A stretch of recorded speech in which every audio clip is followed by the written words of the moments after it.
ons is by mekaar in die naam van die Almagtige Heer, wat hemel en aarde gemaak het.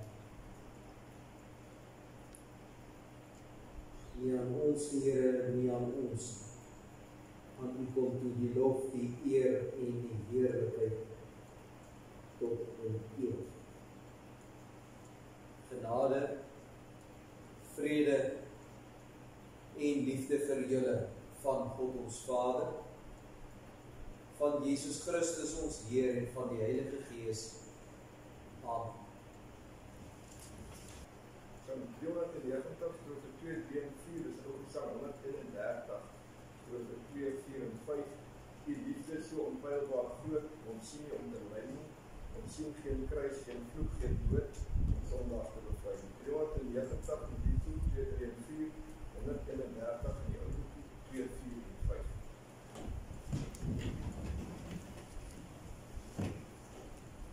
U liefde so onpeilbaar groot, ons sien nie om te ly nie, ons sien geen kruis, geen vloek, geen dood, ons sondaars te bevry nie. Die lam wat vir ons sonde bloed, oorwin die helse magte. Hy koop ons vry met kosbaar bloed, uit duisende geslagte. Tot priesters deur U bloed gewy, is al ons skuld vergewe. U het tot konings ons bevry, om tot U eer te lewe.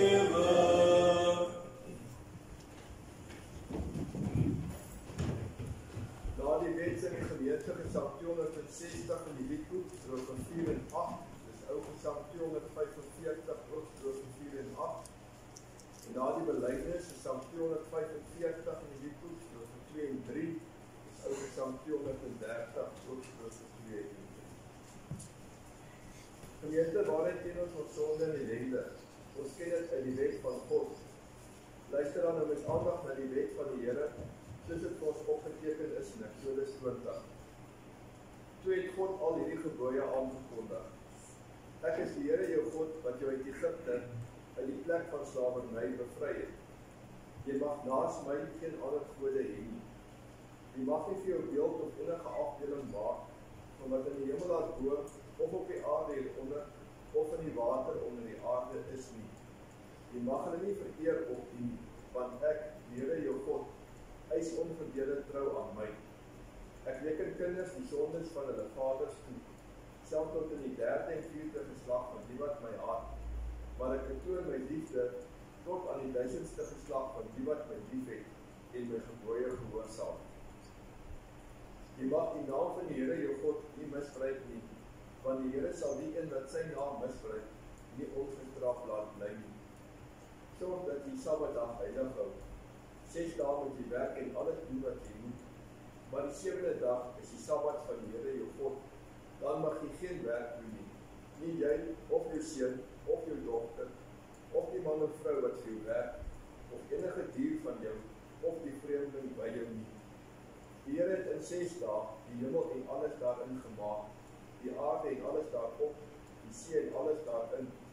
Op die 7de dag het hy gerus, en daarom het die Here dit as gereelde rusdag ingestel en dit geheilig. Eer jou vader en jou moeder, dan sy land bly woon in die land wat die Here jou God vir jou gee. Jy mag nie moord pleeg nie, jy mag nie egbreek pleeg nie, jy mag nie steel nie, jy mag nie vals getuienis teen 'n ander gee nie, jy mag nie iemand anders huis begeer nie, jy mag nie sy vrou begeer nie, ook nie 'n slaaf of slavin, 'n bees of 'n donkie, of enigiets anders wat aan hom behoort nie. Aangesien ons nou weer opnuut ons sonde en ellende uit die wet erken het, laat ons skuld bely in die sin van Psalm 260 in die liedboek, strofe 4 en 8, dis ou Psalm 245 ook strofe 4 en 8.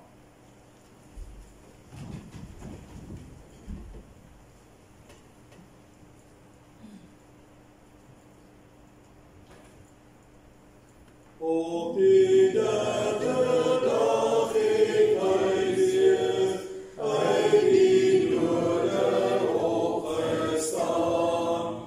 Deur sy sterwe en sy lewe, dood en graf en hel verslaan. Na die hoogste hemel het hy tot die Vader opgevaar, aan Gods regterhand genede, voer hy heerskappy vandaar. Ek glo aan die skuldvergewing, deur die Heerse middelaars bloed, in my eie werk en wade, is geen rus vir my gemoed. Dit is alles net genade, dat ek nie verlore gaan. Ja, my Vader, ja, ek weet dit, U neem my in Christus aan. As jy met jou mond bely dat Jesus die Here is en met jou hart glo dat God hom uit die dood opgewek het, sal jy gered word. Met die hart glo ons en ons word vrygespreek, en die mond bely ons en ons word gered. Laat ons dan 'n belydenis van ons algemene Christelike geloof doen en laat elkeen van ons in sy hart soos volg spreek. Ek glo in God die Vader, die Almagtige, die skepper van die hemel en die aarde, en in Jesus Christus, sy enige gebore Seun, ons Here, wat ontvang is van die Heilige Gees, gebore is in die maagd Maria, wat gelei het onder Pontius Pilatus, gekruisig is, gesterf het en begrawe is, en neergedaal het na die hel, wat op die derde dag weer opgestaan het uit die dode, wat opgevaar het na die hemel en sit aan die regterhand van God, die Almagtige Vader, van waar hy sal kom om te oordeel die wat nog lewe en die wat reeds gesterf het. Ek glo in die Heilige Gees. Ek glo aan 'n heilige, algemene Christelike kerk, die gemeenskap van die heiliges, die vergifnis van sondes, die opstanding van die vlees en 'n ewige lewe. Amen. Aangesien ons nou ons geloof bely het, laat ons ons lewe aan die Here toewy in die sin van Psalm 245 in die liedboek, strofe 2 en 3, en ook in Psalm 230, ook strofe 2 en 3. Ek was verlore in my sonde, en van die goeie weg vervreemd, doch toen die Heer aan my die wonder, om my as kind terug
Ons skriflesing is 3 gedeeltes. Ons lees Levitikus 4 van vers 27 af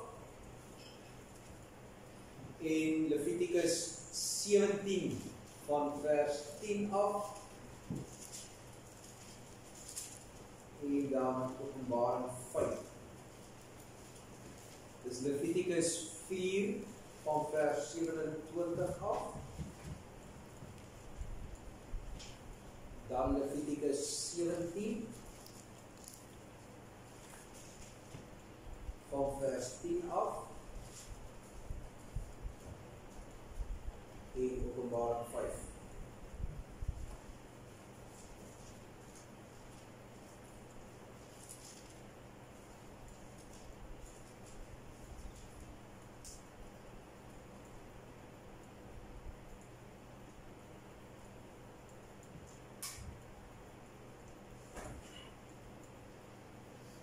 Levitikus 4 van vers 27 af. As een van die burgers van die land sonder opset sondig en 'n misdaad teen die Here begaan, deurdat hy 'n gebod van die Here oortree en die sonde wat hy gedoen het, word onder sy aandag gebring, bring hy 'n bokooi sonder liggaamsgebrek as offer vir die sonde wat hy begaan het.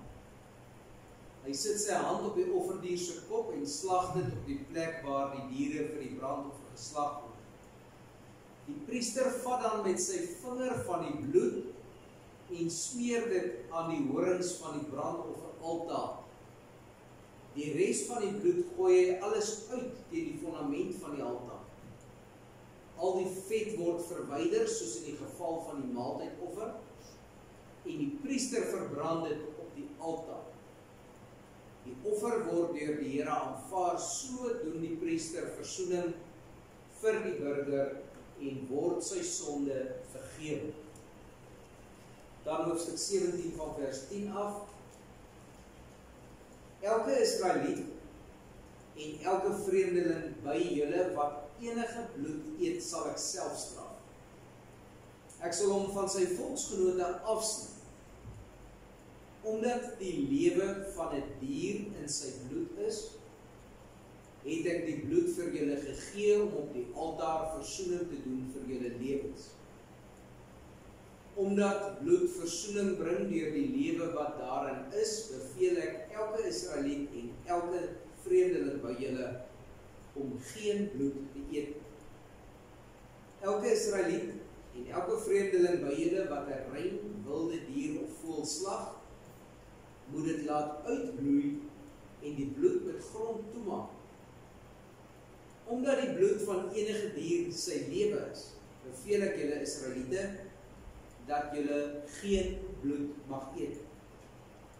Omdat die bloed van enige dier sy lewe is, sal elkeen wat dit eet doodgemaak word. En dan Openbaring 5 vers 1 tot 10.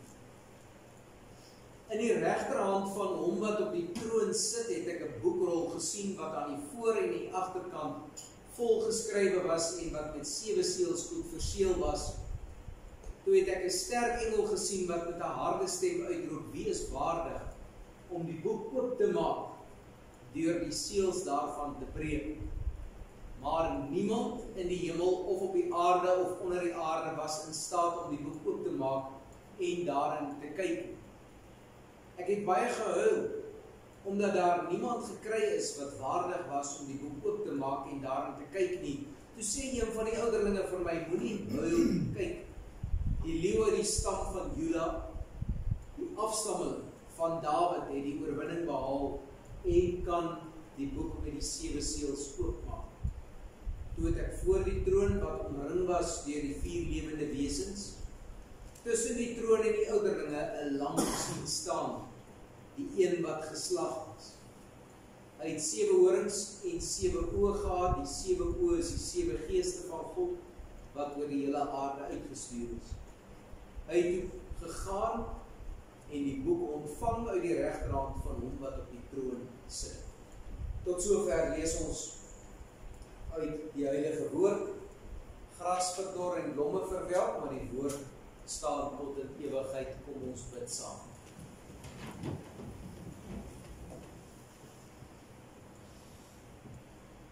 Ons almagtige hemelse Vader, wat 'n pragtige voorreg is dit om u kinders te mag wees. Hoe mooi is dit, Heer, dat u ons uitgekies het en dat u ons aanraak met liefde en geloof. En dan is ons in staat om te antwoord. Hoe pragtig is dit, Heer, dat ons gereeld in ons lewe aangespreek en herinner word aan die hoë en heilige waarhede wat u vir ons gee. Hoe vertroostend is dit dat ons vorentoe kan kyk in die geloof en verder as 'n graf kan sien, en dat ons kan besef dat dit wat ons op aarde leef en doen maar 'n baie klein deeltjie van ons eintlike lewe is. Ons plek is saam met al die ander kinders in die ewige saal. En u het vir ons die pad daarheen oopgemaak en u het vir ons die reëls en voorskrifte gegee om op die regte koers te kan bly daarheen. Daarom kan ons net nederig met ons gemoed voor u buig, Heer, om aan u lof en eer en dankbaarheid te bring. Want sonder u is ons verloor. Soos wat u deur die eeue heen vir die geloofsgemeenskap gesorg het, vra ons dat u tog nou ook vir ons sal sorg. Ons pleit, Heer, dat ons beter kan ken, dat ons meer mag verstaan, dat ons vaster kan wees in ons geloofslewe. Ons bid nederig vir die werking van u Gees in Christus naam. Amen.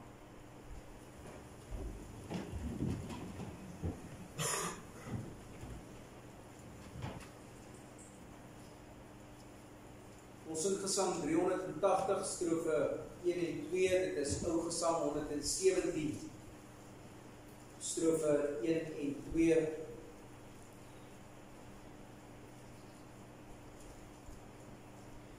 Jesus lam gelei ter slagting, u oorwin vir ons die dood. Jesus prooi van ons veragting, u dra self ons angs en dood. 380, die liedboek, 117 in die ou boekie. Ons sing die eerste en die tweede strofes.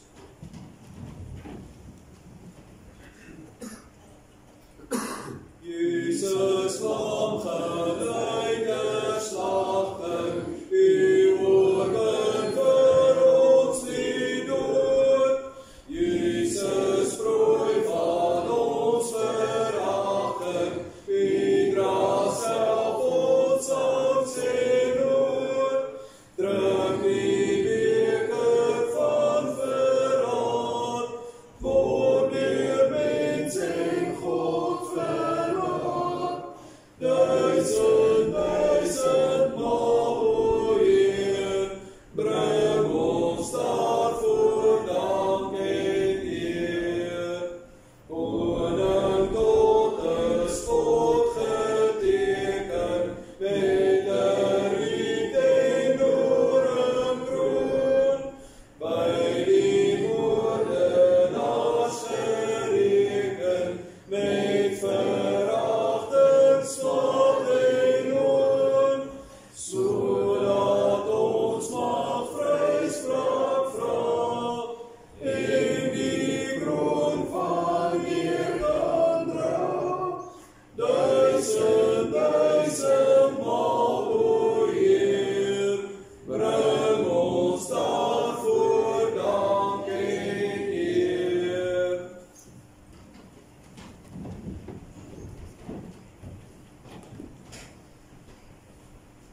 Liewe broers en susters in ons Here Jesus Christus, dit is die 4de lydingssondag. Daar is 'n totaal van 7 lydingssondae in die jaar. waar ons elke keer na 'n ander tema binne die lyding kyk. En ons kyk spesifiek vandag na die saak dat die Bybel praat van Jesus as die lam van God. En ons kyk amper jaarliks daarna. Amper elke jaar in die lydingstyd is daar 'n kort oomblik waar ons vassteek om te kyk na die offers en dan Jesus as die lam, want dit is so belangrik. As dit nou die geval was, dat ons elke Sondag nog die rituele van die Ou Testament beoefen het. As ons nou nog kerk gehou het en al die reëls gehad het en alles gedoen het, soos wat hulle in daardie tyd het gedoen het, dan ons dit almal geken. Soos wat ons weet wat ons in die erediens doen, dan staan ons, dan sing ons, dan sit ons en so aan. Maar omdat ons nie daardie gewoontes meer het nie, en omdat ons nie al die reëls van die Ou Testament so presies volg, is dit vir ons moeilik om 'n lyn te trek tussen die Ou Testament en die wet en alles wat daar voorgeskryf is en dit wat by Christus gebeur het en dit wat ons vandag leef. So ons kyk spesifiek om bietjie beter te verstaan van Jesus se offer as die lam van God.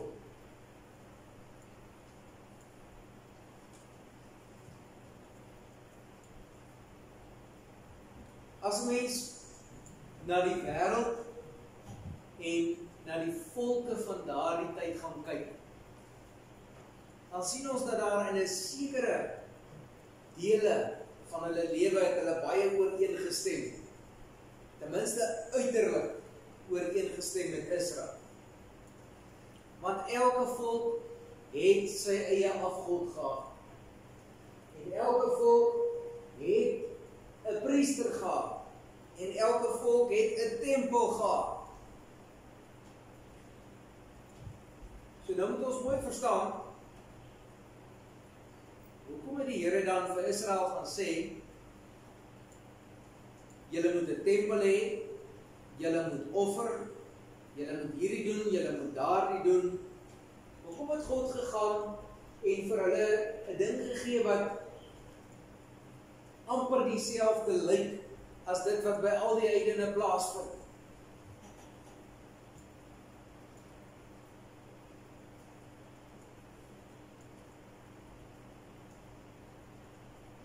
Dit het baie met 'n mens se siel te doen. Want 'n mens is loshande, die moedswilligste, iets wat ons denkbaar kan raakloop. As die liewe Heer vir ons sê, staan daar, maak so, dan is dit net so kort tydjie, dan is die mens weer met iets anders besig. En daarom het hy gegaan, en hy het vir Israel eintlik baie eenvoudige reëls gegee. Hulle gesê, julle is my kinders, julle moet so maak, daar's die reëls, daar's die gevolge, dis die langtermyn doelwit.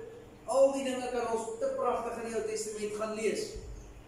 Die belangrike ding van die hele tempel en van die offers is dat Israel moes verstaan, waar is ons vasgemaak? Hulle fokus, hulle aandag moes by die Here God wees, die God van Abraham, die God van Isak, die God van Jakob. Want is net so vinnig, dan is die mense van koers af. As mens baie mooi gaan kyk, as mens hier in Levitikus bietjie rondlees, rondom die tekste wat ons nou vanoggend gelees het, dan sien ons daar, hulle het nou deur die woestyn gegaan, en daar weet ons van die tabernakel, dan was die tabernakel opgeslaan, en dan kon hulle daar gaan offer het. So die hele volk het almal van selfsprekend net so toe gegaan. Hulle het nie vrae gevra nie, was vir hulle duidelik, dit is ons offerplek. Toe trek hulle nou in die nuwe land in, en elkeen kry sy blyplek, en nou moet hulle begin moeite doen. Op 'n stadium was die plek in Sichem gewees. Nou moet die mense van verskillende kante af na Sichem toe trek om daar te gaan offer. Nou was die eerste ding wat 'n mens sê. Dis amper soos om vandag sit by die televisiekerk. Hoekom moet ek so baie moeite doen? Kan ek dit nie maar sommer net by die huis doen nie? Dit is tog maar dieselfde. Dan begin die ouens, dan slag hulle sommer maar by die huis. In plaas van om die offer na die tempel toe te vat, want is daar 'n bietjie moeite.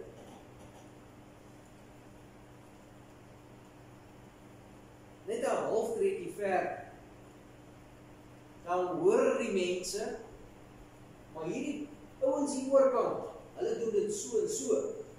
So, maar dit lyk lekker, kom ons doen dit ook so en so.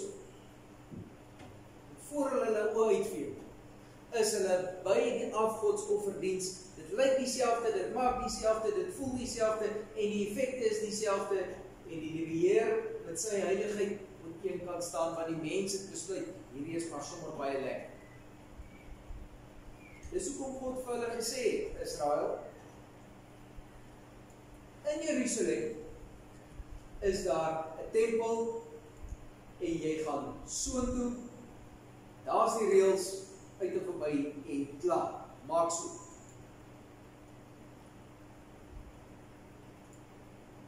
Ons moet nou nog so 'n bietjie verder dink as net dit. Want die Here het hulle nog gewaarsku op. Hy het vir hulle gesê, as julle nie by daai reëls bly nie, dan moet julle afgesny word van julle volksgenote. Dit beteken, die mense moet daai ou wat nie met die reëls bly nie wegjaag, soos wat mense sleg werker wegjaag. Hy mag nie weer daar naby kom nie, hy moet tussen die ander volke gaan bly. Wees verstote. Dis hoe ernstig dit was. En ons moet nie dink dat die Here God nou maar net vir sommer die reëls gemaak het. Die reëls het bestaan, want dit wat daar moes gebeur het, en die betekenis daarvan was vir hom so belangrik geweest. As dit nie belangrik was, so die reëls nie so streng geweest het nie. Op 'n ander plek sê hy sê, hulle moet doodgemaak word as hulle dit nie doen. En dan moet ons ook nog in gedagte hou, hoe belangrik is die doel van hierdie dinge vir die Here geweest. Dit is nie net belangrik dat dit op die regte manier, op die regte plek gebeur nie. Wat was die doel wat die Here daarmee wou regkry? Dit was alles so belangrik dat hy gesê het, as jy fout maak, word jy doodgemaak, klaar.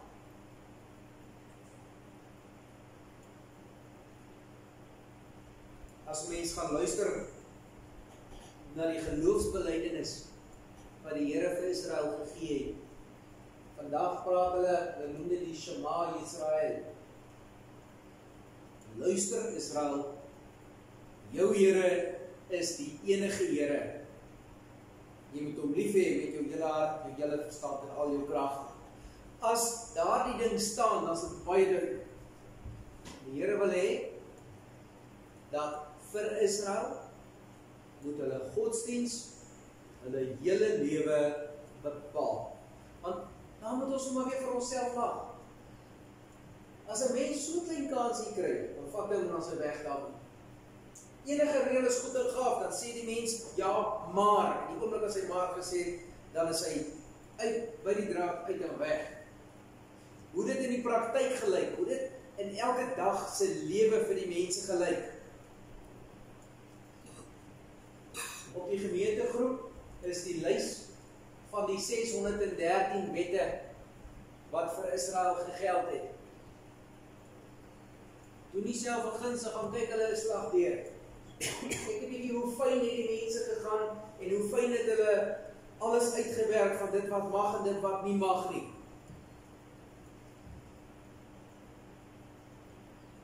En dan is daar nou wette gewees byvoorbeeld wat sê dis 'n sonde om nie te berisp nie. As een van ons hier staan en ons sien maar my broer of suster in die geloof is besig met 'n ding wat gaan skeefloop of wat gaan skade maak of is besig om te sonde, as ek nie praat en dit sê, dan is dit al sonde.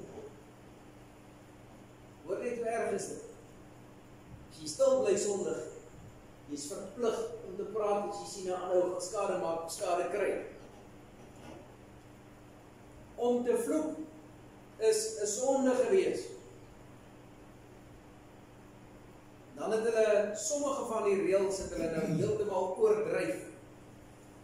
Die Bybel het gesê, Levitikus het gesê, jy mag nie die kant van jou kop kaal skeer as 'n teken van rou. So as daar iemand oorlede is, by een van die buurvolke, by die Moabiete of die Ammoniete of iemand van hulle, dan die mense die kante van hulle koppe so kaal geskeer, dan het hulle gesê, dit is nou hoe hulle rou. Sê die Bybel, jy mag dit nie doen nie, jy mag jouself ook nie tatoeëer nie. Toe gaan Israel en hulle sê, maar dit beteken, 'n man mag nie eers sy baard skeer. Jy moet 'n lang baard dra. Hulle het dit oordryf. Maar as ons nou daardie 3 wette in die praktyk van toepassing sou maak.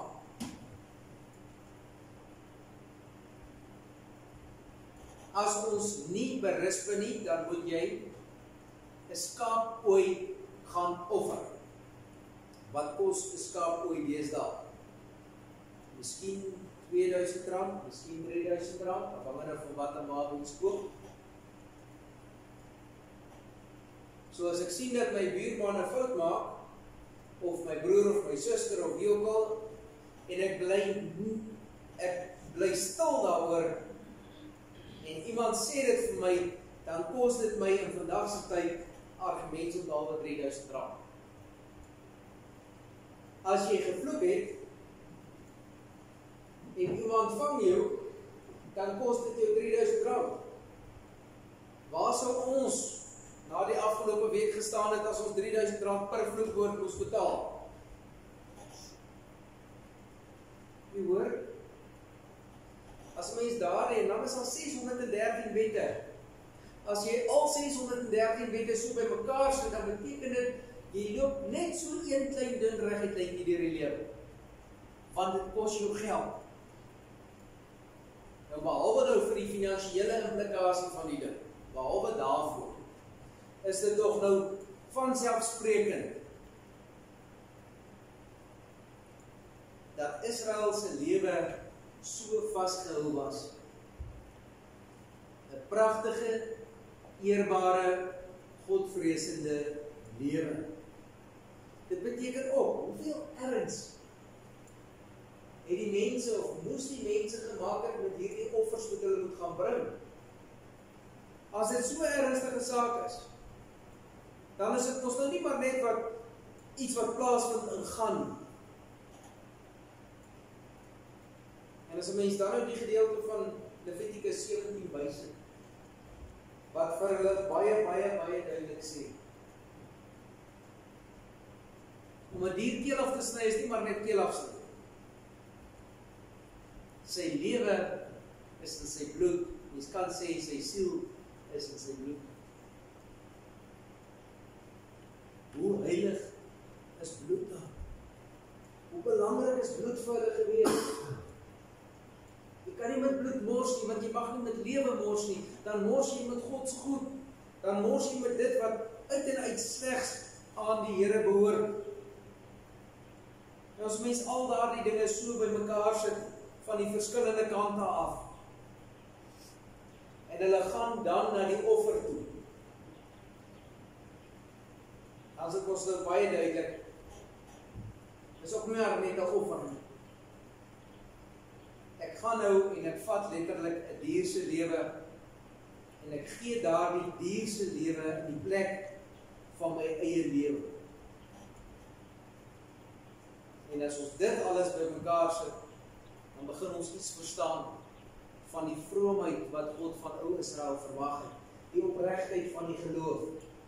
Daar's een Here God, en om in 'n verhouding met hom te staan, is 'n saak van lewe en dood. Dit gaan oor redding en verlossing, en dan is dit baie noodwendig om te kan sê, hoeveel eerbied en hoeveel respek moes daar onderling tussen die mense gewees het. As ons nou Openbaring 5 vat, dan vertel Openbaring 5 vir ons, kyk die leeu uit die stam van Juda, die afstammeling van Dawid. En dan sê hy het 'n lam sien staan, die een wat geslag was. As mens nou gaan dink vir 'n oomblik, wat het met Christus aan die kruis gebeur?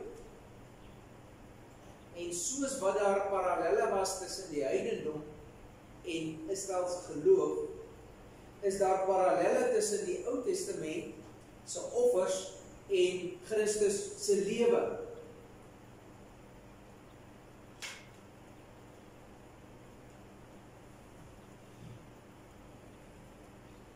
Die priesters wat in die Ou Testament geoffer het, was gewone mense soos ons.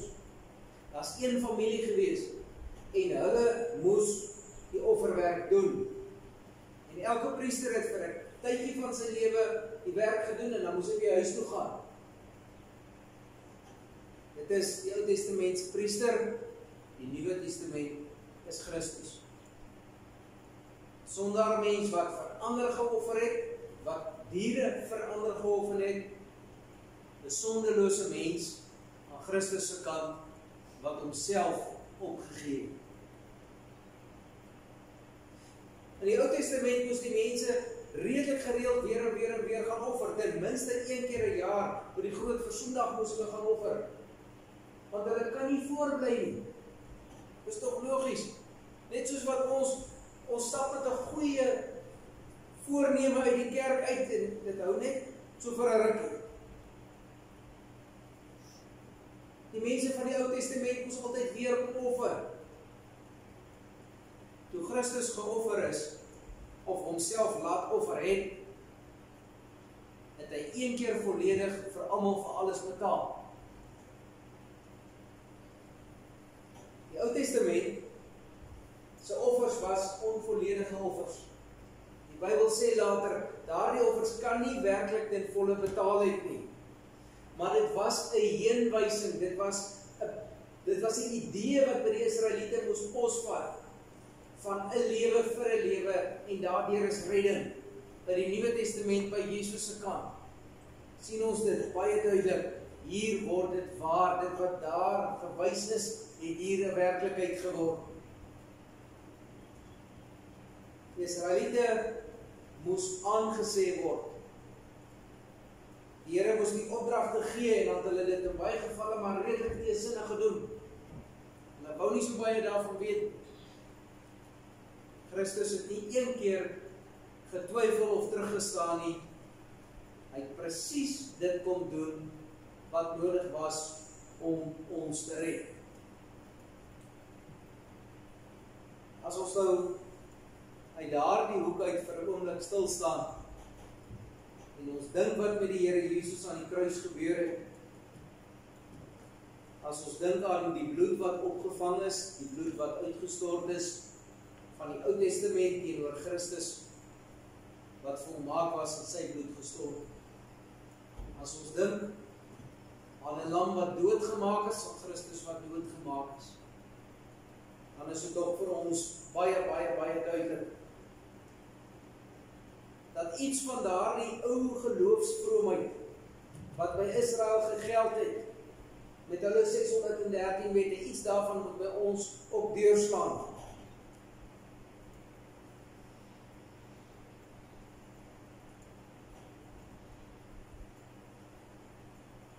As ons ooit twyfel, ons het die laaste ruk 'n paar keer met twyfel by lidmate te doen gekry, dan staan hierdie woorde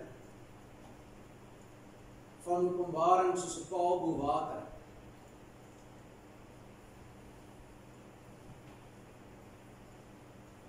Eers vra hulle, wie kan die boek oopmaak? En dan sê hulle, toe het ek voor die troon wat omring was deur die 4 lewende wesens, tussen die troon en die ouderlinge 'n lam sien staan, die een wat geslag was, het 7 horings en 7 oë gehad. Die 7 oë is die 7 geeste van God, wat oor die aarde uitgestuur is. Hy het toe gegaan en die boek ontvang, by die regterhand van hom wat op die troon sit. Daardie gedeelte beteken, Christus is die lam uit na die troon van die Vader toe gevat, en hy beheer die verloop van die wêreld. Dit is wat daardie deel beteken as hulle sê, hy vat die boekrol, hy beheer. En daarom, en dan ons met vrymoedigheid, sonder om bang te wees, elke dag van ons lewe. Mag die Here ons genadig wees, dat ons kan verstaan, en dat ons dit deel maak van ons lewe. Dit wat daardie tyd gebeur het, nog steeds kan deurdra na vandag toe, en dat ons ook op dit kan leef. Amen, kom ons bid saam.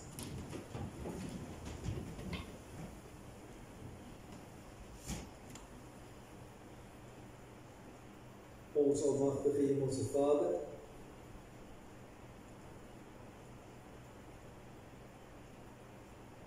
U het bepaal dat ons U mag glo. En daar is niks aan ons kant wat het sou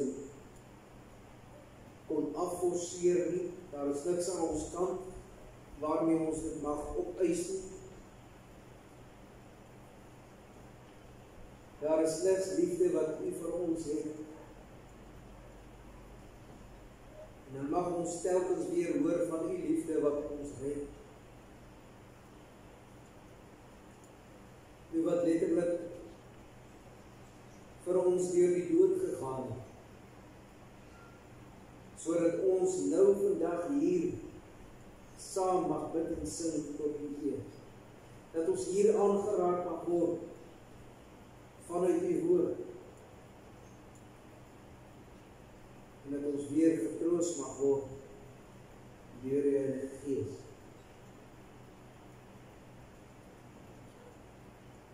Ons heilige Hemelse Heer, U vra van ons dat ons lewens vir U 'n lofoffer sal wees. Soos wat daar ander offers was in die tyd van die Ou Testament, vra U dat ons lewens tot U eer sal geskied. U vra dat ons die liefde wat ons by U ontvang sal uitdeel. Dat ons weer en weer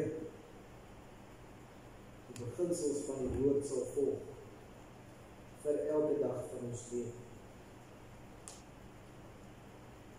Ons pleit vir elkeen wat nie kan wees nie. Ons pleit in besonder vir elkeen wat nie wil wees nie. Vir elkeen wat in tweestryd staan, vir elkeen wat worstel in die geloof,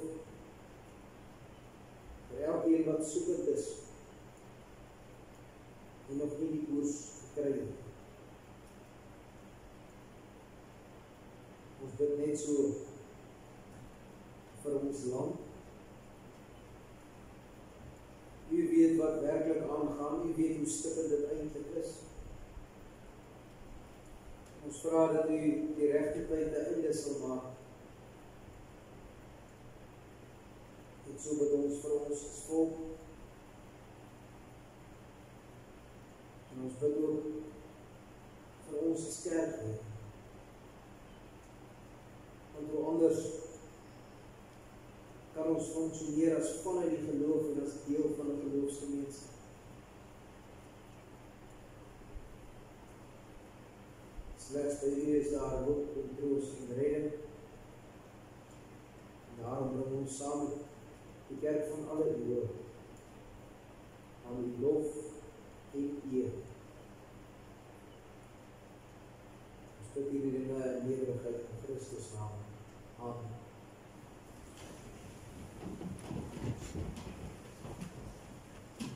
Gesang 387 in die liedboek, strofe 3 en 4, en in die ou boekie gesang 122, strofe 4 en 5.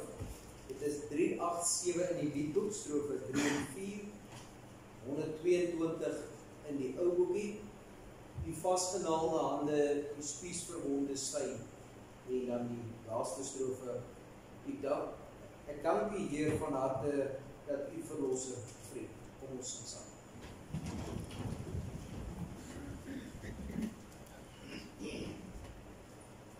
U vastgenade hande, U spies verwonde sy, spreek uit oor alle lande, so moes die liefde zijn, vervloek onder ons zondig, verlate ontevreden, moes daarvan te verbonden, neer my word jy Gods kind. Ek dank U, Heer, van harte, dat U verlosse vriend, vir my nuwe te smarte, gelei het onverdiend, waar ek hier ook mag swerwe, die troos sal ek behou, dat as ek hier mag sterwe, ek eiland U aanskou. Gemeente, ontvang die seën van die Here en gaan in vrede. Die Here sal u seën en beskerm. Die Here sal tot julle redding verskyn en julle genadig wees. Die Here sal julle gebede verhoor en aan julle sy vrede gee. Amen.